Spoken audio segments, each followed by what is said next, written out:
அன்பிற்கினிய மாதா தொலைக்காட்சி சுவஞர்களே, தமிழ் மணக்கும் அன்பு நெஞ்சங்களே, வணக்கம். திரிகடுகத்தில் இணைந்து இருக்கும் உங்கள் ஒவ்வொருவருக்கும் நன்றியின் வாழ்த்துகள். இன்று மீண்டும் திரிகடுகம் எண் 49 நாம் இருக்கிறோம். 3ஆம் கருத்தினை இன்று பார்த்து நிறைவு செய்கிறோம்.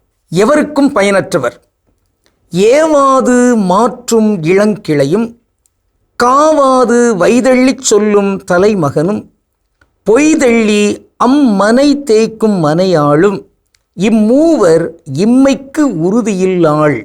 திரிகடுகம் 49.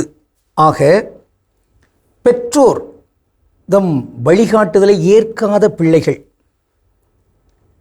மனைவியை இகழ்ச்சிக்குள்ளாக்கும் கணவன்கள், வீட்டில் இருக்கின்ற அந்த உண்மையான செல்வத்தை பொருட்படுத்தாது அதை வீணாக்குகின்ற பாதுகாக்காத மனைவி, இவர்கள் கண்டிப்பாக ஏற்கத்தக்கவர்கள் அல்லர்.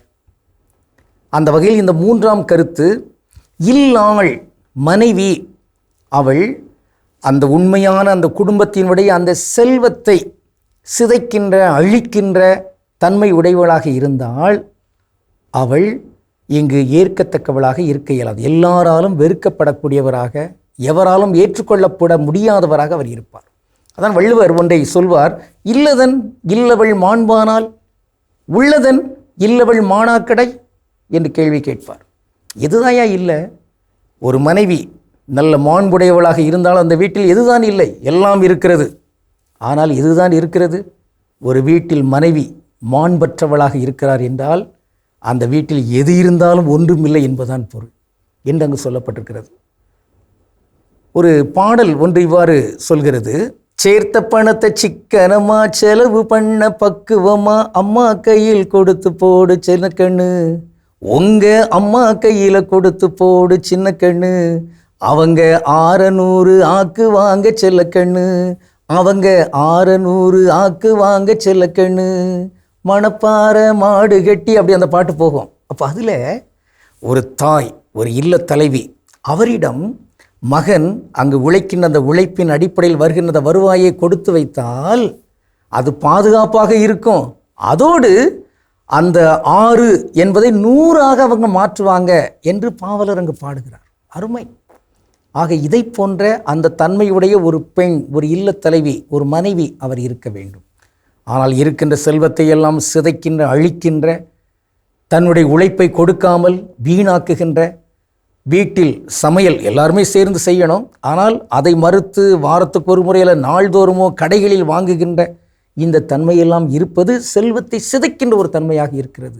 அப்படிப்பட்டவர்கள் பயனற்றவர்கள் என்பதாக இங்கு சொல்லப்பட்டிருக்கிறது. இன்று நாம் பார்க்கின்ற ஒரு தனித்தமிழ் சொல், அது மனை.